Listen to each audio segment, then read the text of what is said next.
Alright. ഞാൻ 5-6 വർഷമായിട്ട് പല കമ്പനീസിൽ വർക്ക് ചെയ്തിരുന്ന ഒരാളായിരുന്നു. ഞാൻ ഇന്നലെ എൻ്റെ ജോബ് റിസൈൻ ചെയ്തു. അതിന്റെ കാരണം എന്താണെന്ന് വെച്ചാൽ ഞാൻ ജോലി ചെയ്തുകൊണ്ടിരുന്ന സമയത്ത് തന്നെ പാസീവ് ഇൻകം ഉണ്ടാക്കാനുള്ള ഒരുപാട് വഴികൾ ഞാൻ കണ്ടുപിടിച്ചുകൊണ്ട് എനിക്ക് എളുപ്പത്തിൽ ജോലിയിൽ നിന്ന് റിസൈൻ ചെയ്യാൻ പറ്റി. ഞാൻ എന്തൊക്കെ കാര്യങ്ങളാണ് ഈ പാസീവ് ഇൻകം ഉണ്ടാക്കാൻ ചെയ്തത് എന്നുള്ളത് ഞാൻ വീഡിയോയുടെ അവസാനം പറയാം. നിങ്ങൾ ലിയനാർഡോ ഡികാപ്രിയോയുടെ wolf of the Wall Street എന്ന് പറഞ്ഞ പടം കണ്ടിട്ടുണ്ടെങ്കിൽ അതിൽ പുള്ളി പറയുന്ന ഒരു വലിയൊരു ഡയലോഗ് ഉണ്ട്. There is no nobility in poverty. I've been a rich man and I've been a poor man and I chose rich every freaking time. അതായത് ദരിദ്രനായിരിക്കുന്നതിൽ ഒരു അന്തസ്സും ഇല്ല. നമ്മൾ ജനിക്കുന്നത് പാവപ്പെട്ടവനായിട്ടാണെങ്കിൽ അത് നമ്മുടെ മിസ്റ്റേക്ക് അല്ല, പക്ഷെങ്കിൽ മരിക്കുന്നത് പാവപ്പെട്ടവനായിട്ടാണെങ്കിൽ അത് നമ്മുടെ മാത്രം മിസ്റ്റേക്ക് ആണ്. എല്ലാവരും പറയുന്ന ഒരു കാര്യമാണ്, നമ്മൾ പൈസ ചേസ് ചെയ്തിട്ട് നടന്നു കഴിഞ്ഞാൽ നമുക്ക് ലൈഫ് എൻജോയ് ചെയ്യാൻ പറ്റില്ല. നമ്മൾ ജീവിതത്തിൽ ഓരോ കാര്യങ്ങളും എക്സ്പീരിയൻസ് ചെയ്യണം, നമുക്ക് ജീവിക്കണം, നമ്മൾ ജീവിക്കാൻ മറന്നു പോരുന്നൊക്കെ പറയുന്ന ആൾക്കാരുണ്ട്. അതൊക്കെ സത്യമാണ്. പക്ഷേങ്കിൽ നിങ്ങളൊരു കാര്യം ആലോചിക്കണം, പൈസ ഉണ്ടെങ്കിൽ ഈ എക്സ്പീരിയൻസ് ഒക്കെ എത്രത്തോളം നന്നാവും എന്നുള്ളത്. അതായത് നമ്മൾ ദാരിദ്ര്യത്തിൽ എക്സ്പീരിയൻസ് ചെയ്യുന്ന എല്ലാ കാര്യങ്ങളും 100 തവണ ബെറ്റർ ആയിരിക്കും നമ്മൾ പൈസ ഉണ്ടായിട്ട് എക്സ്പീരിയൻസ് ചെയ്യുമ്പോൾ. ഞാൻ പല കമ്പനികളിൽ 5-6 വർഷം വർക്ക് ചെയ്തിരുന്നു ഞാൻ ആക്ച്വലി പറഞ്ഞു.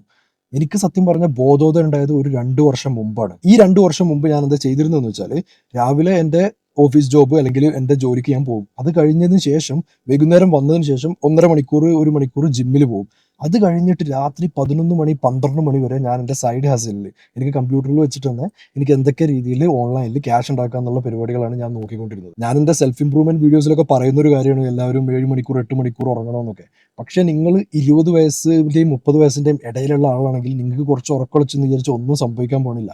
നിങ്ങൾ പണം ഉണ്ടാക്കാനുള്ള ഉദ്ദേശത്തോടു കൂടി ഇറങ്ങുകയാണെങ്കിൽ നിങ്ങൾക്ക് ഉറക്കവോ അല്ലെങ്കിൽ ടയർഡ്നെസ്സോ നിങ്ങളുടെ മൂഡോ ഒന്നും ഒരു പ്രശ്നമില്ല. എനിക്കിന്ന് വർക്ക് ചെയ്യാൻ മൂഡില്ല എന്നൊക്കെ പറഞ്ഞിരിക്കുന്ന ആൾക്കാരാണെങ്കിൽ, ഞാൻ ഇതിന്റെ മുമ്പത്തെ വീഡിയോയിൽ പറഞ്ഞിരുന്നു, ഈ 20 വയസ്സ് മുതൽ 30 വയസ്സ് വരെയാണ് പണിയെടുത്ത് ക്യാഷ് ഉണ്ടാക്കാൻ പറ്റിയ സമയം. എന്നാലേ ഒരു 30-35 വയസ്സോ കഴിയുമ്പോൾ റിട്ടയർ ചെയ്യാൻ പറ്റുള്ളൂ. നമുക്ക് യങ് ആയിരിക്കുമ്പോഴാണ് നമ്മൾ ഫൈറ്റ് ചെയ്ത് പൈസ ഉണ്ടാക്കുന്നത്. ഈ സമയം നമ്മൾ ഗേൾസിനെ ചേസ് ചെയ്ത് നടന്നാൽ അല്ലെങ്കിൽ ആവശ്യമില്ലാത്ത പോൺ, അഡിക്ഷൻ, ആൽക്കഹോൾ ഇങ്ങനെയുള്ള പരിപാടിക്കൊക്കെ പോയി കഴിഞ്ഞാൽ നമ്മൾ ആ സമയം ഒരുപാട് അങ്ങ് വേസ്റ്റ് ചെയ്യും. പിന്നെ 30 വയസ്സ് 32 വയസ്സിലൊക്കെ നമുക്ക് പെട്ടെന്ന് ബോധോദയം വരും. അയ്യോ, കല്യാണം കഴിക്കണമല്ലോ, അല്ലെങ്കിൽ കുടുംബം നോക്കണമല്ലോ, അമ്മയുടെ അച്ഛനും രോഗങ്ങളൊക്കെ വന്നിട്ടുണ്ടല്ലോ, അവരെ ടേക്ക് കെയർ ചെയ്യണമല്ലോ. അങ്ങനെയുള്ള ഒരുപാട് പ്രശ്നങ്ങൾ വരുമ്പോഴാണ് പിന്നെ നിങ്ങൾക്ക് പെട്ടെന്ന് ബൾബ് എത്തുന്നത്. നിങ്ങൾക്ക് ആക്ച്വലി നിങ്ങളുടെ മൈൻഡിൽ ഫയർ ഉണ്ടെങ്കിൽ അല്ലെങ്കിൽ നിങ്ങളെ ഡിപ്പെൻഡ് ചെയ്ത് ആൾക്കാരുണ്ടെങ്കിൽ നിങ്ങളുടെ മൂഡോ നിങ്ങളുടെ ക്ഷീണമോ അല്ലെങ്കിൽ നിങ്ങളുടെ എക്സ്ക്യൂസുകളൊന്നും ഒരു പ്രശ്നമല്ല. നിങ്ങൾ പണിയെടുക്കും, നിങ്ങൾ പെർഫോം ചെയ്യും. എൻ്റെ ഒരു വീഡിയോയുടെ താഴെ വന്നൊരു കമന്റ് ആയിരുന്നു, ചേട്ടൻ മിഡിൽ ക്ലാസ് ആയിരുന്നു എന്ന്. സത്യം പറഞ്ഞു കഴിഞ്ഞാൽ ഞാൻ മിഡിൽ ക്ലാസിന്റെയും വളരെ താഴെ ഉണ്ടായിരുന്ന ഒരാളാണ്. എനിക്ക് ബോധം വരാൻ ഒരുപാട് സമയം എടുത്തു. 2 വർഷം മുമ്പാണ് എനിക്ക് സത്യം പറഞ്ഞ ബോധോദയം വന്നത്. അതുവരെ ഞാൻ എൻ്റെ ലൈഫിൽ പല കാര്യങ്ങളും ചെയ്ത് പല പാഷന്റെ പുറകെ നടന്നിട്ട് എൻ്റെ ജീവിതവും കളഞ്ഞ് ടൈമും കളഞ്ഞു. അപ്പൊ നിങ്ങൾ എൻ്റെ അടുത്ത് ചോദിക്കും, നിങ്ങൾ ജീവിതം എൻജോയ് ചെയ്തിട്ടില്ല എന്നൊക്കെ. ആക്ച്വലി ജീവിതം എൻജോയ് ചെയ്തിട്ടുണ്ടായിരുന്നെങ്കിലും ആ സമയത്തൊക്കെ എനിക്ക് ബാഡ് മെമ്മറീസ് മാത്രമേ ഉണ്ടായിട്ടുള്ളൂ. കാരണം എന്താണെന്ന് വെച്ചാൽ ദാരിദ്ര്യം പിടിച്ചിട്ട് നമ്മളൊക്കെ ഒരു ജനറേഷനായിട്ടുള്ള ശാപമാണ് ദാരിദ്ര്യം ദാരിദ്ര്യം ദാരിദ്ര്യം എന്ന് പറയുന്നത്. എസ്പെഷ്യലി മിഡിൽ ക്ലാസ്സുകാരുടെയും അതിന് താഴെയുള്ള ആൾക്കാരുടെയും. അതായത് നമ്മുടെ പാരൻസ് അവരുടെ ജീവിതം കൊടുത്ത്, അവർക്ക് വലിയ എഡ്യൂക്കേഷനും കാര്യങ്ങളൊന്നും ഇല്ലാത്തതുകൊണ്ട് അവരുടെ ജീവിതം കൊടുത്തിട്ട് കൂലിപ്പണി എടുത്തിട്ടാണെങ്കിലും അവരുടെ മക്കളായിട്ടുള്ള നമുക്ക് എഡ്യൂക്കേഷന് കാര്യങ്ങളൊക്കെ തരും. എന്നിട്ട് നമ്മൾ എന്ത് ചെയ്യും, കുറെ കാലം കച്ചറൊക്കെ കളിച്ച് നടന്നതിന് ശേഷം നമുക്ക് ബോധോദയം വരുമ്പോഴേക്കും എന്ത് ചെയ്തു, അവർക്ക് വയസ്സായി. അപ്പൊ നമ്മൾ എന്ത് ചെയ്യണം, നമ്മുടെ ജീവിതം മൊത്തം കളഞ്ഞിട്ട് അവരെ ടേക്ക് കെയർ ചെയ്യണം. ഇതിങ്ങനെ ഒരു സൈക്കിളായിട്ട് ഇങ്ങനെ പാരൻസ് മക്കളെ നോക്കുന്നു, മക്കൾ പാരൻസിനെ നോക്കുന്നു. ഇതൊരു സൈക്കിളായിട്ട് ദാരിദ്ര്യത്തിൽ നിന്ന് പുറത്തു പോകാൻ പറ്റാത്ത രീതിയിൽ ജനറേഷൻ ആയിട്ടുള്ള ഒരു ശാപമായിട്ട് ഒരുപാട് ഫാമിലീസ് ഉണ്ട്.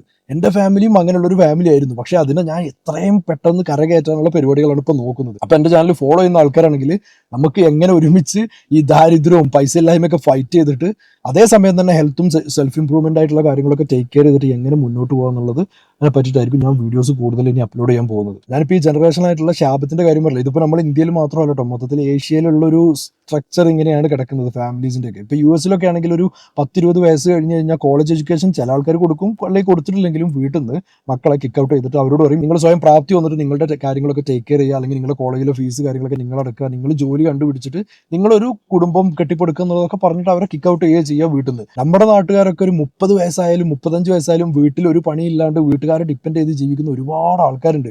അതുകൊണ്ട് തന്നെയാണ് അവർ കല്യാണം കഴിക്കുന്ന സമയത്ത് സെയിം അവസ്ഥ അവർക്കും വരുന്നത്. അവർക്ക് അവരുടെ പാരൻസിനെ നോക്കേണ്ട അവസ്ഥ വരുന്നത്. വയസ്സായാലും അവരുടെ പാരൻസ് എന്താണ്, അവർ പണിയെടുത്തിട്ട് അവരെ മക്കളെ നോക്കിക്കൊണ്ടിരിക്കുകയാണ്. ഇതിങ്ങനെ ഒരു സൈക്കിളായിട്ട് കറങ്ങാനുള്ള കാരണം മെയിൻ ആയിട്ട് ഇതാണ്. നമ്മൾ ഒരു 20-25 ഒക്കെ വയസ്സാവുമ്പോൾ തന്നെ നമ്മളൊരു സ്വയം ഒരു സെൽഫ് സഫിഷ്യന്റ് ആയിട്ട് പുറത്ത് പോയിട്ട് പൈസ ഉണ്ടാക്കാനുള്ള പരിപാടികൾ നോക്കണം. എല്ലാവരും പറയും പാഷനാണ് എല്ലാം, നമ്മൾ പാഷൻ തേടി പോകണം, നമ്മുടെ ജീവിതത്തിൽ സന്തോഷം ഉണ്ടെങ്കിൽ നമ്മൾ പാഷൻ, നമുക്ക് ഇഷ്ടമുള്ള വർക്ക് ചെയ്യണം എന്നൊക്കെയാണ് എല്ലാവരും പറയാം. പക്ഷെ ഞാൻ നിങ്ങളുടെ അടുത്ത് ഹാർഡ് ആയിട്ടുള്ള ഒരു ട്രൂത്ത്, ഒരു സത്യം പറയട്ടെ. നിങ്ങൾ നിങ്ങളുടെ പാഷൻ കൊണ്ട് നല്ലോണം പൈസ ഉണ്ടാക്കാൻ പറ്റുന്നു, റിച്ച് ആവാൻ പറ്റുന്നു ഉറപ്പുണ്ടെങ്കിൽ മാത്രം നിങ്ങൾ ഈ പരിപാടിക്ക് ഇറങ്ങിയാൽ മതി. ഇല്ലെങ്കിൽ നിങ്ങളുടെ പാഷൻ പൂട്ടിയിട്ട് പെട്ടിയിൽ വെക്കുന്നതായിരിക്കും ഏറ്റവും ബെറ്റർ. കാരണം റിയൽ ലൈഫ് എന്ന് പറഞ്ഞാൽ ഭയങ്കര ഹാർഡാണ്. നമുക്ക് നല്ല ഇടി കിട്ടും റിയൽ ലൈഫിൽ, എന്നാലേ നമ്മൾ പഠിക്കുകയുള്ളൂ. ഈ ചാനൽ കൊണ്ടും എൻ്റെ ലൈഫ് കൊണ്ടും എൻ്റെ ഉദ്ദേശം എന്താണെന്ന് വെച്ചാൽ എനിക്ക് എൻ്റെ ഫാമിലിയിലെ ഫസ്റ്റ് മില്യണയർ ആവണം. അതായത് നമ്മുടെ ജനറേഷനിലായിട്ടുള്ള ശാപം എൻ്റെ ബ്ലഡ് ലൈൻ കൊണ്ട്, എൻ്റെ സമയം കൊണ്ട് അത് തീരണം. അതുപോലെ തന്നെ നിങ്ങളെയും എൻ്റെ കൂടെ ഈ ജേണിയിൽ എനിക്ക് കൊണ്ടുപോകാൻ ആഗ്രഹമുണ്ട്. നമ്മുടെ ഫാമിലിയിലോ നമ്മുടെ കയ്യിലോ പൈസ ഇല്ലാത്തതിന് നമുക്ക് ഒരിക്കലും അച്ഛനെ അമ്മനെ ബ്ലെയിം ചെയ്യാൻ പറ്റില്ല. കാരണം അവർക്ക് അത്രേ അറിയുള്ളൂ, അവരുടെ കാലത്ത് അത്ര അവർക്ക് നോളജിലേക്കുള്ള ആക്സസ് ഉള്ളൂ. നമുക്ക് ഇപ്പോൾ ഹോൾ ഇന്റർനെറ്റ് തന്നെ നമ്മുടെ മുമ്പിലുണ്ട്. നമ്മളൊന്ന് പഠിക്കാൻ വിചാരിച്ചു കഴിഞ്ഞാൽ നമുക്ക് പഠിക്കാൻ പറ്റാത്ത ഒരു സ്കില്ലും ഇല്ല. ഇപ്പൊ നിങ്ങൾ വിചാരിക്കുന്നുണ്ടാവും ഞാൻ എന്തുകൊണ്ടാണ് ഈ യൂട്യൂബ് ചാനലിൽ ഇങ്ങനെയുള്ള കാര്യങ്ങളൊക്കെ പറയുന്നതെന്ന്. ഞാനൊരു സ്ഥലത്തേക്ക് പോവുകയാണ്, അല്ലെങ്കിൽ ഞാനൊരു ഉയർച്ചയിലേക്ക് പോകുന്ന സമയത്ത് എനിക്ക് എൻ്റെ കൂടെ ഇതേപോലത്തെ മൈൻഡ് സെറ്റ് ഉള്ള ലൈക്ക് മൈൻഡഡ് ആയിട്ടുള്ള ആൾക്കാരുടെ ഒരു ആർമി എനിക്ക് വേണം. ഇപ്പൊ നിങ്ങളൊരു മിഷന് പോവാണ്, നിങ്ങളുടെ ജീവിതത്തിൽ എന്ത് കാര്യം ചെയ്യാൻ പോവാണെങ്കിലും നിങ്ങൾ ഒറ്റയ്ക്ക് പോയി കഴിഞ്ഞാൽ അത് നേടിയെടുക്കാൻ ഭയങ്കര ടഫായിരിക്കും, ഭയങ്കര കഷ്ടപ്പാടാണ്. കാരണം നിങ്ങൾക്ക് കോമ്പറ്റേറ്റീവായിട്ട് വരുന്നത് ഒരുപാട് ഘടാഘടിയന്മാരായിട്ടുള്ള ടീമുകളാണ് നിങ്ങളെ എതിരെ വരുന്നത് റിയൽ ലൈഫിൽ. അപ്പം നിങ്ങൾക്ക് നിങ്ങളെ മൈൻഡ് സെറ്റുള്ള ആൾക്കാരെ കൂടെ വേണം ഒരു കാര്യത്തിന് ഇറങ്ങാൻ വേണ്ടിയിട്ട്. അതുകൊണ്ട് തന്നെ എൻ്റെ മൈൻഡ് സെറ്റുള്ള ആൾക്കാരാണ് എൻ്റെ വീഡിയോ കാണുന്നതെന്ന് എനിക്ക് ഉറപ്പുള്ളതുകൊണ്ടാണ് ഞാൻ നിങ്ങളുടെ അടുത്ത് ഈ കാര്യങ്ങൾ പറയുന്നത്. ഇനിയിപ്പോൾ നിങ്ങളെ പേഴ്സണൽ ലൈഫിലാണെങ്കിലും നിങ്ങളെ കൂടെ ഒരുപോലത്തെ മെൻറ്റാലിറ്റി ഇല്ല, ഓക്കെ റിച്ച് ആവണം, പൈസ ഉണ്ടാക്കണം, സ്വയം ഇമ്പ്രൂവ് ചെയ്യണം, ഹെൽത്ത് നോക്കണം, ജിമ്മിൽ പോകണം, ഇങ്ങനെയൊക്കെ മൈൻഡ് സെറ്റുള്ള ഫ്രണ്ട്സ് നിങ്ങൾക്ക് ഉണ്ടെന്നുണ്ടെങ്കിൽ നിങ്ങൾക്ക് ലൈഫിൽ അടിപൊളിയായിട്ട് സക്സസ്ഫുൾ ആവാൻ പറ്റും. പണ്ട് കാലത്ത് ഇപ്പോൾ ഹിസ്റ്ററി നോക്കുകയാണെങ്കിൽ ഗ്രീക്ക്, റോം ഇങ്ങനെയുള്ള സാമ്രാജ്യങ്ങളിലൊക്കെ പാവപ്പെട്ടവരെയും പൈസക്കാരെയും എല്ലാ കാലത്തും വേർതിരിച്ച് നിർത്തിയിരുന്ന ഒരു സംഭവം എന്താണെന്ന് വെച്ചാൽ നോളജ്. അതായത് പൈസക്കാർക്ക് അവർ കൊടുക്കുന്ന നോളജ് പാവപ്പെട്ടവർക്ക് ഒരിക്കലും കിട്ടില്ല. കാരണം അവർക്ക് ആക്സസ് ഉള്ള ലൈബ്രറീസ്, പണക്കാരായ ആൾക്കാർക്ക് ആക്സസ് ഉള്ള ബുക്കുകൾ, ഇങ്ങനെയുള്ള സംഭവങ്ങളൊന്നും പാവപ്പെട്ടവർക്ക് ഒരു കാലത്തും ആക്സസ് ചെയ്യാൻ പറ്റിയിട്ടുണ്ടായിരുന്നില്ല. അതുകൊണ്ടായിരുന്നു അവരെല്ലാ കാലത്തും പാവപ്പെട്ട ആൾക്കാരെ റൂൾ ചെയ്ത് അടിമകളാക്കി വെച്ചിരുന്നത്. ഇപ്പോൾ ഇന്നത്തെ കാലത്ത് നിങ്ങൾക്ക് ഏത് നോളജും ഇന്റർനെറ്റിൽ അവൈലബിൾ ആണ്. ഉദാഹരണം പറഞ്ഞു കഴിഞ്ഞാൽ അഫിലിയേറ്റ് മാർക്കറ്റിംഗ്. അഫിലിയേറ്റ് മാർക്കറ്റിംഗ് എന്ന് പറഞ്ഞാൽ ആമസോൺ പോലുള്ള വെബ്സൈറ്റിലൊക്കെ നിങ്ങൾക്ക് മറ്റുള്ളവരുടെ പ്രൊഡക്റ്റ് നിങ്ങൾക്ക് സെല് ചെയ്യാൻ പറ്റും. അതായത് സെല് ചെയ്തിട്ട് അതിൽ നിന്ന് കമ്മീഷൻ വാങ്ങിക്കാൻ പറ്റും. ഇതൊക്കെ എങ്ങനെ ചെയ്യേണ്ടതെന്നുള്ളത് നിങ്ങൾ ജസ്റ്റ് യൂട്യൂബിൽ പോയിട്ട് ചെക്ക് ചെയ്താൽ മതി. നിങ്ങളൊരു കോഴ്സ് പഠിക്കണ്ട, നിങ്ങൾ യൂണിവേഴ്സിറ്റിയിൽ പോകണ്ട, ആരോടും ചോദിക്കണ്ട. ജസ്റ്റ് യൂട്യൂബിൽ സ്റ്റെപ്പ് ബൈ സ്റ്റെപ്പ് വീഡിയോസ് ഒരുപാട് അവൈലബിൾ ആണ്. ആമസോണിൻ്റെ അസോസിയേറ്റ്സിൻ്റെ വെബ്സൈറ്റിൽ പോയിട്ട് അതിൽ തന്നെ സൈനപ്പ് ചെയ്തിട്ട് നിങ്ങൾക്ക് ഈ സംഭവം ഈസി ആയിട്ട് ചെയ്യാൻ പറ്റുന്നതാണ്. അഫിലിയേറ്റ് മാർക്കറ്റിംഗ് ചെയ്തിട്ട് ഓരോ സെയിൽസിൽ നിന്നും എങ്ങനെ പെർസെൻറ്റേജ് വൈസ് കമ്മീഷൻ ഉണ്ടാക്കുക എന്നുള്ളത് ഞാൻ ഉടനടി ഒരു വീഡിയോ ചെയ്യുന്നതായിരിക്കും. അപ്പോൾ എല്ലാവരും സബ്സ്ക്രൈബ് ചെയ്യുക. അതുപോലെ തന്നെ ആമസോണിൽ പ്ലാറ്റ്ഫോമിൽ ചെയ്യാൻ പറ്റുന്ന വേറൊരു കാര്യമാണ് ആമസോൺ FBA എന്ന് പറയുന്നത്. അതായത് ആമസോണിൻ്റെ ഫുൾഫിൽമെന്റ് പ്രോഗ്രാം. ഇപ്പം നിങ്ങൾ കുറച്ച് സാധനങ്ങൾ ഇപ്പോൾ വെബ്സൈറ്റിൽ നിന്ന് എവിടെയെങ്കിലും ഡിസ്കൗണ്ട് ആയിട്ട് നിങ്ങൾക്ക് കിട്ടിയിട്ടുണ്ടെങ്കിൽ അത് നിങ്ങൾക്ക് എന്ത് ചെയ്യാൻ പറ്റും, ആമസോണിൽ സെല് ചെയ്യാൻ പറ്റും. അവർ വന്ന് പിക്ക് ചെയ്ത് പാക്ക് ചെയ്ത് അവരെ വെയർ ഹൗസിൽ വെച്ച് അവർ കച്ചവടം നടത്തിയിട്ട് നിങ്ങൾക്ക് പ്രോഫിറ്റ് തരും. ഇപ്പം ഞാൻ പറഞ്ഞ രണ്ട് കാര്യങ്ങളും നിങ്ങൾക്ക് എന്തെങ്കിലും ജോലി ഉള്ളപ്പോൾ തന്നെ പാസീവായിട്ട് വൈകുന്നേരങ്ങളിലോ അല്ലെങ്കിൽ വീക്കെൻഡുകളിലോ ചെയ്യാൻ പറ്റുന്ന കാര്യമാണ്. അതുപോലെ തന്നെ ഈസി ആയിട്ട് ചെയ്യാൻ പറ്റുന്ന വേറെ കാര്യമാണ് സ്റ്റോക്ക് മാർക്കറ്റ്. സ്റ്റോക്ക് മാർക്കറ്റിനെ പറ്റി പഠിക്കാൻ വേണ്ടിയിട്ട് ആയിരക്കണക്കിന് ലക്ഷക്കണക്കിന് വീഡിയോസ് യൂട്യൂബിൽ ഇപ്പോൾ അവൈലബിൾ ആണ്. ഇംഗ്ലീഷിലും മലയാളത്തിലും അവൈലബിൾ ആണ്. സ്റ്റോക്ക് മാർക്കറ്റ് അത്യാവശ്യം റിസ്കി ആണെന്ന് എല്ലാവർക്കും അറിയാം. നിങ്ങൾക്ക് എളുപ്പത്തിൽ ചെയ്യാൻ പറ്റുന്ന ഒരു കാര്യമാണ് കമ്പനീസിന്റെ ഡിവിഡൻസ് വാങ്ങിച്ചിട്ട് ഹോൾഡ് ചെയ്ത് വെക്കുക. അതിന് നിങ്ങൾക്ക് കമ്പനീസ് ഒരു പെർസെൻറ്റേജ് തരും. ഇതാണ് പാസീവായിട്ട് ഏറ്റവും എഫിഷ്യൻ്റ് ആയിട്ട് പൈസ പോവാണ്ട് സ്റ്റോക്ക് മാർക്കറ്റിൽ ചെയ്യാൻ പറ്റുന്ന കാര്യം. പിന്നെ ഷോപ്പിഫൈ ഉപയോഗിച്ചിട്ട് ഡ്രോപ്പ് ഷിപ്പിംഗ് ചെയ്യാം. പിന്നെ AI ഉപയോഗിച്ചിട്ട് എങ്ങനെ പണം ഉണ്ടാക്കുക എന്നുള്ള ഒരു ഡീറ്റെയിൽഡ് വീഡിയോ ഞാൻ അതിന് മുമ്പ് ചെയ്തിട്ടുണ്ട്.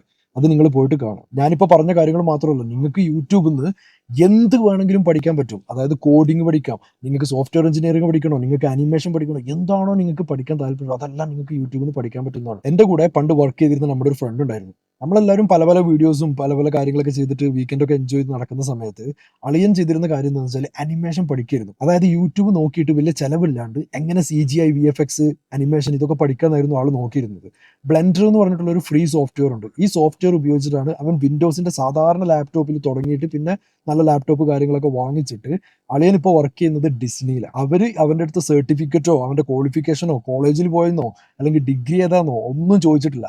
അവൻ്റെ ടാലന്റ് കണ്ടു, അവരെ ഹയർ ചെയ്തു. പിന്നെ നിങ്ങൾക്ക് സൈഡായിട്ടൊരു യൂട്യൂബ് ചാനൽ സ്റ്റാർട്ട് ചെയ്യാം, എന്നിട്ട് അതിൽ കണ്ടന്റ് ക്രിയേറ്റ് ചെയ്യാം. യൂട്യൂബ് പോലെ തന്നെ ഇപ്പോൾ പേ ചെയ്യുന്ന പ്ലാറ്റ്ഫോംസ് ആണ് X അഥവാ ട്വിറ്റർ, പിന്നെ ഫേസ്ബുക്ക്, അങ്ങനെയുള്ള പ്ലാറ്റ്ഫോംസ് ഒക്കെ ഇപ്പോൾ യൂട്യൂബ് പോലെ തന്നെ പേ ചെയ്യുന്നുണ്ട്. അപ്പോൾ നിങ്ങൾക്ക് കണ്ടന്റ് ഓൺലൈനിൽ ക്രിയേറ്റ് ചെയ്തിട്ട് ഇതുപോലെ യൂട്യൂബ് ചാനലായിട്ടോ ഫേസ്ബുക്കിലോ അല്ലെങ്കിൽ ട്വിറ്ററിലോ ഒക്കെ പോസ്റ്റ് ചെയ്തിട്ട് ക്യാഷ് ഏൺ ചെയ്യാൻ പറ്റുന്നതാണ്. അപ്പോൾ കുറേ പേര് പറയും ബ്രോ എനിക്ക് അങ്ങനെ സ്പെഷ്യൽ ടാലൻസ് ഒന്നുമില്ല, ഞാൻ എന്താ ചെയ്യാന്ന്. ഞാൻ യൂട്യൂബിൽ ഒരുപാട് ഫേസ് ഇല്ലാത്ത വീഡിയോസ് കണ്ടിട്ടുണ്ട്. ഒന്നുമില്ല, സിമ്പിൾ ആയിട്ട് വീട്ടിൽ 4 പലക, അതായത് വുഡിന്റെ തടിയൊക്കെ ഉപയോഗിച്ചിട്ട് ജസ്റ്റ് ഒരാൾ ഒരു ചെയർ ഉണ്ടാക്കുന്നത്, അല്ലെങ്കിൽ എന്തെങ്കിലുമൊക്കെ സംഭവം നിങ്ങൾക്ക് എന്താണോ സ്കില്ലുള്ളത് അത് ഉപയോഗിച്ചിട്ട് നിങ്ങൾ എന്ത് ചെയ്യുക, വീഡിയോ ഷൂട്ട് ചെയ്തിട്ട് നിങ്ങൾ ഐഫോണിലോ അല്ലെങ്കിൽ നിങ്ങൾക്ക് സാംസങ്ങിന്റെ ഫോണോ ആൻഡ്രോയിഡോ ഉണ്ടെങ്കിൽ അത് വെച്ചിട്ട് ഷൂട്ട് ചെയ്തിട്ട് നിങ്ങൾക്ക് അപ്ലോഡ് ചെയ്തിട്ട് അതിൽ നിന്ന് ക്യാഷ് ഏൺ ചെയ്യാൻ പറ്റും. ഇപ്പൊ നിങ്ങൾക്ക് യൂട്യൂബിൽ ക്യാഷ് ഏൺ ചെയ്യണമെന്നുണ്ടെങ്കിൽ 1000 ഫോളോവേഴ്സ് ആവണം, പിന്നെ 4000 വാച്ച് അവേഴ്സ് വേണം. ഇതുണ്ടെങ്കിൽ അടുത്ത മാസം മുതൽ നിങ്ങളുടെ അക്കൗണ്ടിൽ ക്യാഷ് വരും. പക്ഷെ അതിനനുസരിച്ച് തന്നെ കൺസിസ്റ്റന്റ് ആയിട്ട് നിങ്ങൾ വീഡിയോസ് അപ്ലോഡ് ചെയ്തിട്ട് നിങ്ങളുടെ പ്ലാറ്റ്ഫോം മെയിൻറ്റെയിൻ ചെയ്തിട്ട് കൊണ്ടുപോകണം. അതുപോലെ തന്നെയാണ് ഫേസ്ബുക്കിൽ അപ്ലോഡ് ചെയ്യുന്നതും ട്വിറ്ററിൽ അപ്ലോഡ് ചെയ്യുന്നതും ഒക്കെ. നിങ്ങൾ ആദ്യം വളർത്തിയെടുക്കേണ്ടത് ഒരു ഫോളോയിങ് ആണ്. നിങ്ങളെ ആൾക്കാർ യൂട്യൂബിൽ ഡ്രോപ്പ് ഷിപ്പിങ്ങും ആമസോൺ FBA ഒക്കെ പഠിപ്പിക്കുന്ന പോലെ തന്നെ നിങ്ങളും അവരെ എന്തെങ്കിലും പഠിപ്പിക്കുക, അങ്ങനെ വിചാരിച്ചാൽ മതി. എന്താണോ നിങ്ങളുടെ കയ്യിലുള്ള സ്കില്ലുള്ളത് അത് നിങ്ങൾ എങ്ങനെ മാർക്കറ്റ് ചെയ്യുക എന്നുള്ളതാണ് നോക്കേണ്ടത്. അതിപ്പോൾ എന്താണെങ്കിലും, ഇപ്പൊ ചില ആളുകൾക്ക് വീട്ടിലെ ആക്ഷൻ ഫിഗേഴ്സിന്റെ അല്ലെങ്കിൽ കാറിന്റെ ഒക്കെ ചെറിയ മിനിയേച്ചർ കാറിന്റെ ഒക്കെ കളക്ഷൻ ഉണ്ടാവും, അത് വെച്ചിട്ട് നിങ്ങൾക്ക് വീഡിയോ ചെയ്യാം. അല്ലെങ്കിൽ നിങ്ങൾക്ക് എന്താണോ നിങ്ങളുടെ ഹോബി അത് വെച്ചിട്ട് നിങ്ങൾക്ക് എന്ത് ചെയ്യാൻ പറ്റും, വീഡിയോസ് ക്രിയേറ്റ് ചെയ്യാനും പ്രൊഡ്യൂസ് ചെയ്യാനും പറ്റും. എൻ്റെ യൂട്യൂബ് ചാനൽ 1-2 മാസം കൊണ്ട് തന്നെ എനിക്ക് മോണിറ്റൈസ് ചെയ്യാൻ പറ്റി. കാരണം നിങ്ങളെല്ലാവരും അടിപൊളിയാണ്. നിങ്ങളുടെ സപ്പോർട്ട് കൊണ്ട് തന്നെ എനിക്ക് പെട്ടെന്ന് അത് മോണിറ്റൈസ് ചെയ്യാൻ പറ്റി. Thank you so much for that. നിങ്ങൾ യു റോക്ക്. ഓക്കെ, ഇപ്പൊ നിങ്ങളാണെങ്കിലും social media, YouTube, online income ഇങ്ങനെയുള്ള കാര്യങ്ങൾ കൊണ്ട് നിങ്ങൾക്ക് ലൈഫ് ലോങ് ജീവിക്കുക എന്ന് പറഞ്ഞാൽ ബുദ്ധിമുട്ടാണ്. ഇതിൽ നിന്നുള്ള ക്യാപിറ്റൽ, ഇതിൽ നിന്ന് നിങ്ങൾ ക്യാഷ് ഉണ്ടാക്കിയിട്ട് അത് വേറെ വലിയ വലിയ റിയൽ ലൈഫ് കാര്യങ്ങളിലേക്ക് ഇൻവെസ്റ്റ് ചെയ്യാണ് വേണ്ടത്. ഞാൻ എൻ്റെ എല്ലാ രീതിയിലുള്ള എന്റർടൈൻമെന്റുകളും, എൻ്റെ റിലാക്സേഷനും, അല്ലെങ്കിൽ എൻ്റെ ഗെയിം കളിക്കുന്ന പരിപാടികളും, അല്ലെങ്കിൽ ഫ്രണ്ട്സിന്റെ കൂടെ കറങ്ങുന്ന പരിപാടികളും, അല്ലെങ്കിൽ സിനിമ കാണുന്ന പരിപാടികളും എല്ലാം ഉപേക്ഷിച്ചിട്ട് വർക്ക് വർക്ക് വർക്ക് എന്ന് മാത്രം ഫോക്കസ് ചെയ്തുകൊണ്ടാണ് എനിക്കിത് അറ്റ്ലീസ്റ്റ് 2 വർഷത്തിനുള്ളിലെങ്കിലും നേടിയെടുക്കാൻ പറ്റിയത്. ഇപ്പൊ ഞാൻ രാവിലെ എണീറ്റിട്ട് എനിക്ക് വീഡിയോ ഷൂട്ട് ചെയ്യാനൊരു മൂഡില്ല, അങ്ങനെയുള്ള ഒരു സിറ്റുവേഷനിൽ നിൽക്കുകയാണ് ഞാനെന്നുണ്ടെങ്കിൽ എൻ്റെ മൈൻഡിനെ ഫോഴ്സ് ചെയ്തിട്ട് ഞാൻ ആ വീഡിയോ എങ്ങനെയെങ്കിലും ചെയ്തിരിക്കും. അതായത് നിങ്ങളുടെ മൂഡിനെതിരെ നിങ്ങൾക്ക് എപ്പോഴാണോ ഒരു കാര്യം ചെയ്യാൻ തോന്നാതിരിക്കുന്നത് ആ സമയത്താണ് നിങ്ങൾ ആക്ച്വലി ആ സംഭവം ചെയ്യേണ്ടത്. നിങ്ങളെ മൈൻഡ് നിങ്ങളെ പലതും പറഞ്ഞിട്ട് ട്രിക്ക് ചെയ്യും. സത്യം പറഞ്ഞു കഴിഞ്ഞാൽ എനിക്ക് ക്ഷീണം വരുന്ന സമയത്ത്, അല്ലെങ്കിൽ എനിക്ക് വർക്ക് ചെയ്യാൻ മൂടില്ലാത്ത സമയത്തൊക്കെ ഞാൻ എന്താ ആലോചിക്കുന്നറിയോ, അയ്യോ ദാരിദ്ര്യം, അയ്യോ ഞാൻ പാവപ്പെട്ടവനാണല്ലോ എന്ന് ആലോചിച്ചിട്ട് പെട്ടെന്ന് ചാടി എണീക്കും. കാരണം അത്രയും വൃത്തികെട്ട ഒരു അവസ്ഥയാണ് ദാരിദ്ര്യം എന്ന് പറഞ്ഞാൽ. നിങ്ങൾ ഇപ്പൊ ഉറക്കം കളഞ്ഞു കഴിഞ്ഞാൽ ഭാവിയിൽ നിങ്ങൾക്ക് ഉറങ്ങുമ്പോൾ നിങ്ങളുടെ അക്കൗണ്ടിൽ ക്യാഷ് കയറിക്കൊണ്ടേയിരിക്കും. ആ ഒരു രീതിയിൽ നമ്മുടെ റവന്യൂ സ്ട്രീംസും എല്ലാം ഓട്ടോമേറ്റ് ചെയ്തിട്ട് വെക്കുകയാണ് വേണ്ടത്. ഇപ്പൊ ഇതിനെല്ലാം സ്പീഡ് എന്ന് പറയുന്ന സംഭവം വളരെ ഇമ്പോർട്ടൻ്റ് ആണ്. നമ്മളെല്ലാ കാര്യങ്ങളും ഫാസ്റ്റ് ആയിട്ട് ചെയ്ത് തീർക്കണം. നിങ്ങളിപ്പോൾ ഒരു എയർപ്ലെയിൻ ഇങ്ങനെ പോവുകയാണെന്നുണ്ടെങ്കിൽ അതിന്റെ ഒരു എഞ്ചിന് ഫെയിൽ ആയാലും അതിന്റെ 2 എഞ്ചിന് ഫെയിൽ ആയാലും അത് പിന്നെയും മുമ്പോട്ട് പോയിക്കൊണ്ടിരിക്കും. കാരണം എന്താണെന്ന് വെച്ചാൽ അതിന്റെ മൊമെന്റം അത് പ്രോഗ്രാം ചെയ്തിരിക്കുന്നത് അങ്ങനെയാണ്. അതുപോലെ തന്നെ നിങ്ങളുടെ ലൈഫിൽ എന്ത് സംഭവിച്ചാലും വർക്ക് എന്ന് പറഞ്ഞ സാധനത്തിന് അത് അഫക്റ്റ് ചെയ്യരുത്. കാരണം നിങ്ങൾക്കറിയാം നിങ്ങൾ ഹാർഡ് വർക്ക് ചെയ്ത് കഴിഞ്ഞാൽ എന്താണ് സംഭവിക്കാൻ പോകുന്നത് ഭാവിയിൽ എന്നുള്ളത്. നിങ്ങൾ ഓരോ ദിവസവും ഓരോ സ്കില്ല് എന്തായാലും പഠിക്കാൻ നോക്കുക. ലേണിങ്ങിനായിട്ട് നിങ്ങൾ ലൈഫിൽ സമയം കണ്ടെത്തുക. ഒരു അരമണിക്കൂർ അല്ലെങ്കിൽ 1 മണിക്കൂർ ദിവസം നിങ്ങൾ എടുത്തു കഴിഞ്ഞാൽ നിങ്ങൾക്ക് പഠിക്കാൻ പറ്റാത്ത സ്കില്ലില്ല. വിത്തിൻ മന്ത്സ്, മാസങ്ങളുടെ ഉള്ളിൽ നിങ്ങൾക്ക് സ്കില്ല് പഠിക്കാൻ പറ്റും. നിങ്ങൾ ഒരു യൂണിവേഴ്സിറ്റിയിൽ പോകണ്ട, ഒരു കോഴ്സിന് ചേരണ്ട, നിങ്ങൾ അതിനൊന്നുള്ള വലിയ വലിയ പൈസ കൊടുക്കണ്ട. ഇന്റർനെറ്റിനുള്ള പൈസ മാത്രം നിങ്ങൾ മുടക്കി കഴിഞ്ഞാൽ മതി. കോളേജിലോ യൂണിവേഴ്സിറ്റിയിലോ പോയിട്ട് സമയം കളയണ്ട. നിങ്ങൾക്ക് വേണ്ടി വർക്ക് ചെയ്യുമ്പോൾ ഈ 9 to 5 എന്നുള്ളത് ഒരു 24 hours ആയിട്ട് മാറും. പക്ഷെ അതിന് നിങ്ങൾ സങ്കടപ്പെടേണ്ട കാര്യമില്ല. അത് കുറച്ച് കാലത്തേക്കേ ഉള്ളൂ. 24 hours കുറച്ച് കാലം നിങ്ങൾ കഷ്ടപ്പെട്ട് കഴിഞ്ഞാൽ നിങ്ങൾക്ക് പിന്നെ 24 hours ഫ്രീ ആയിട്ട് നടക്കാൻ പറ്റും. ബാങ്ക് അക്കൗണ്ടിൽ ക്യാഷ് വന്നുകൊണ്ടേയിരിക്കും. ഈ 9 to 5 പ്രശ്നം എന്താണെന്ന് വെച്ചാൽ നിങ്ങൾ 9 മണി മുതൽ 5 മണി വരെ വേറൊരാൾക്ക് വേണ്ടിയിട്ട് വർക്ക് ചെയ്യണം. അതിന്റെ സ്ട്രെസ് കാര്യങ്ങളൊക്കെ, എപ്പോഴും ജോലി പോകാന്നുള്ള ഒരു അവസ്ഥ, ബോണസുകൾക്കും ഹൈക്കിനും സാലറി ഹൈക്കിനൊക്കെ വേണ്ടി ഒരാളെ മുമ്പിൽ ബെഗ് ചെയ്ത് കൈ കൂപ്പിയിട്ട് നിൽക്കണം, മറ്റുള്ളവർ പറയുന്നത് കേൾക്കണം, നമ്മുടെ ഇൻപുട്ടും നമ്മുടെ ക്രിയേറ്റിവിറ്റിയും ഒരു വർക്കിലേക്ക് ഇടാൻ പറ്റാണ്ട് കമ്പനിയുടെ പോളിസിക്ക് വേണ്ടിയിട്ട് കോംപ്രമൈസ് ചെയ്യേണ്ട അവസ്ഥ, അങ്ങനെ പല പല കാര്യങ്ങൾ ഈ 9 to 5 ജോബിന്റെ പ്രോബ്ലംസ് ആണ്. നിങ്ങളോട് എത്ര സ്നേഹമുള്ള മാനേജ്മെന്റ് ആണെങ്കിലും നിങ്ങൾക്ക് എന്തെങ്കിലും അപകടം പറ്റുക അല്ലെങ്കിൽ നിങ്ങൾക്ക് എന്തെങ്കിലും സംഭവിക്കുകയോ ചെയ്ത് കഴിഞ്ഞാൽ അവർ ഇതുപോലെ നിങ്ങളെ റീപ്ലേസ് ചെയ്യും. ഹ്യൂമൻ റിസോഴ്സസ്, അതായത് HR എന്ന് പറഞ്ഞാൽ നിങ്ങളൊരു ഹ്യൂമൻ ആയിട്ടുള്ള റിസോഴ്സ് ആണ്. നിങ്ങളെ മാക്സിമം ഊറ്റിയെടുത്തിട്ട് കമ്പനിക്ക് പ്രോഫിറ്റ് ഉണ്ടാക്കുക എന്നുള്ളതാണ് ഒരു ലക്ഷ്യം. അപ്പൊ നിങ്ങൾ ചെയ്യേണ്ട എന്താണെന്ന് വെച്ചാൽ, നിങ്ങൾ 9 മണി മുതൽ 5 മണി 6 മണി വരെ വർക്ക് ചെയ്യുന്ന ആളാണെങ്കിൽ വൈകുന്നേരം വന്നിട്ട് ചുമ്മാ വാട്സപ്പിൽ ഗ്രൂപ്പ് ചാറ്റിൽ കളിക്കാണ്ട്, അല്ലെങ്കിൽ പോൺ മൂവീസ് കണ്ടിട്ട് നടക്കാണ്ട്, സിനിമകളൊന്നും കാണാണ്ട് നിങ്ങൾക്ക് ഒരു സ്കില്ല് പഠിച്ചെടുക്കാനുള്ള പരിപാടികൾ നോക്കുക. നിങ്ങൾ ഇപ്പൊ തുടങ്ങിക്കഴിഞ്ഞാൽ ഈ വീഡിയോ 1-2 വർഷം കഴിഞ്ഞിട്ട് നിങ്ങൾ കാണുമ്പോൾ നിങ്ങൾക്ക് ഈ വീഡിയോയുടെ താഴെ താങ്ക് യു എന്ന് പറഞ്ഞിട്ട് കമന്റ് ഇടാൻ പറ്റും.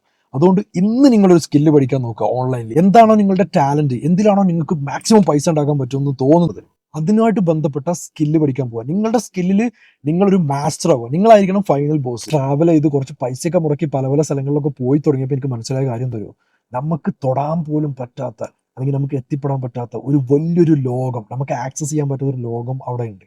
ആ ഡോറ് പക്ഷെ തുറക്കണമെന്നുണ്ടെങ്കിൽ നമ്മുടെ കയ്യിൽ ഒരുപാട് പൈസ വേണം, സ്റ്റാക്സ് ഓഫ് ക്യാഷ് വേണം. ഓക്കെ, ഈ പൈസ ഉണ്ടെങ്കിൽ മാത്രമേ അവർ ആ ഡോർ നമുക്ക് തുറന്നു തരുള്ളൂ. ഞാൻ പണ്ടൊക്കെ സത്യം പറഞ്ഞു കഴിഞ്ഞാൽ ദുബായിൽ ബീച്ചിലൊക്കെ പോയിട്ട് വളരെ റിച്ച് ആയിട്ടുള്ള വളരെ എക്സ്പെൻസീവ് ആയിട്ടുള്ള കഫേയിലൊക്കെ ബീച്ച് കഫേയിലൊക്കെ പോയിട്ട് ഇരുന്നിട്ട് ചുമ്മാ ഉള്ള പൈസ കൊടുത്തിട്ട് കോഫി വാങ്ങിച്ചു കുടിക്കും. എന്തിനാണെന്നറിയോ? ചുമ്മാ ചുറ്റുപാടൊന്നും ഇങ്ങനെ നോക്കാൻ. എൻ്റെ ചുറ്റുമുള്ള ആൾക്കാർ എന്ന് പറഞ്ഞാൽ 10 ഔട്ട് ഓഫ് 10 ഗേൾ ഫ്രണ്ട്സിനെ കൊണ്ട് നടക്കുന്ന ആൾക്കാർ, വലിയ വലിയ കാറിലൊക്കെ വന്ന് ഇറങ്ങുന്ന ആൾക്കാർ, അവർ കഴിക്കുന്ന ഫുഡ് അല്ലെങ്കിൽ അവരുടെ കൂടെയുള്ള ആൾക്കാർ, അവരുടെ ലൈഫിന്റെ ക്വാളിറ്റി, ഇതൊക്കെ സത്യം പറഞ്ഞാൽ ഞാൻ ചുമ്മാ അങ്ങനെ ഒന്ന് നോക്കും. എന്താ സംഭവം എന്നറിയാമോ? അത് മാനിഫെസ്റ്റ് ചെയ്യാൻ വേണ്ടിയിട്ട്, എനിക്കതുപോലെ ആവാൻ വേണ്ടിയിട്ട്. അപ്പം നമ്മുടെ കുടുംബത്തിനെ രക്ഷപ്പെടുത്താനുള്ള, നമ്മുടെ ജനറേഷനിലായിട്ടുള്ള, നമ്മുടെ തലമുറകളായിട്ട് അനുഭവിച്ചുകൊണ്ടിരിക്കുന്ന ശാപം ഒഴിവാക്കാനുള്ള ചാൻസ് നിങ്ങളുടെ കയ്യിൽ വന്നിരിക്കുകയാണ്. നിങ്ങളുടെ മൈൻഡ് സെറ്റാണ് നിങ്ങളുടെ എല്ലാം. നിങ്ങൾക്കൊരു അയേൺ മൈൻഡ് ഉണ്ടെങ്കിൽ നിങ്ങൾക്ക് ലൈഫിൽ എന്തും നേടിയെടുക്കാൻ പറ്റും. ദൈവം എന്ന് പറഞ്ഞു കഴിഞ്ഞാൽ വളരെ ഗിവിംഗ് ആണ്. ദൈവം എല്ലാവരെയും എപ്പോഴും ബ്ലസ് ചെയ്തുകൊണ്ടിരിക്കുന്ന ഒരാളാണ്. പക്ഷേങ്കിൽ നിങ്ങൾ മടി പിടിച്ചിട്ട് ഒന്നും ചെയ്യാണ്ടിരുന്നു കഴിഞ്ഞാൽ ദൈവം സത്യം പറഞ്ഞാൽ നിങ്ങളെ മൈൻഡ് ചെയ്യുക പോലുമില്ല. നിങ്ങൾ ഓരോ ദിവസവും ഹാർഡ് വർക്ക് ചെയ്ത് ദൈവത്തിന്റെ സൃഷ്ടിയുടെ ഒരു മാക്സിമം പൊട്ടൻഷ്യൽ നിങ്ങൾ ദൈവത്തിന് കാണിച്ചു കൊടുക്കുന്നുണ്ടെന്നുണ്ടെങ്കിൽ നിങ്ങൾ എന്തായാലും ബ്ലസ് ചെയ്യും. ഞാൻ നിങ്ങളോട് ഈ വീഡിയോ വഴി അഡ്വൈസുകൾ പറയുന്ന സമയത്ത് ഞാൻ ഒരിക്കലും ഭയങ്കര പൈസക്കാരനോ റിച്ച് ആയിട്ടുള്ള ആളോ ഒന്നുമല്ല. ഞാനും നിങ്ങളെപ്പോലെ തന്നെ അവിടേക്ക് എത്താൻ വേണ്ടിയിട്ടുള്ളൊരു യാത്രയിലാണ്. ഓരോ ദിവസവും ഓരോ സ്കില്ല് പഠിച്ചിട്ട്, എൻ്റെ ഉള്ള സ്കില്ല് പോളിഷ് ചെയ്തിട്ട്, മാക്സിമം ഹാർഡ് വർക്ക് ചെയ്തിട്ട് എങ്ങനെ പണം ഉണ്ടാക്കിയിട്ട് എങ്ങനെ എൻ്റെ കുടുംബത്തിനെയും എൻ്റെ ലൈഫും മെച്ചപ്പെടുത്തുക എന്നുള്ള അവിടേക്കുള്ളൊരു യാത്രയിലാണ്. അപ്പോൾ ആ യാത്രയിലേക്ക് ഞാൻ നിങ്ങളെയും കൊണ്ടുപോകണം. നമുക്ക് സത്യം പറഞ്ഞു കഴിഞ്ഞാൽ കേരളത്തിൽ മാക്സിമം പൊട്ടൻഷ്യലുള്ള, മാക്സിമം പവർഫുൾ ആയിട്ടുള്ള, മാക്സിമം റിച്ച് ആയിട്ടുള്ള, മാക്സിമം ഫിറ്റ്നസ്സും ലൈഫും ഇമ്പ്രൂവ് ആയിട്ടുള്ള ഒരു യങ് ആയിട്ടുള്ള ഒരു ജനറേഷൻ വേണം നമുക്ക്. അപ്പോൾ എല്ലാവരും മറക്കാണ്ട് എൻ്റെ ബാക്കിയുള്ള വീഡിയോസ് കൂടെ ചെക്കൗട്ട് ചെയ്യുക. Thanks for watching. Your mind's got the key ingredient, it's belief. They deceive with the negativity, but I just slide right by that energy. Even when you feel low, you can still go. Even when you feel slow, you can still go.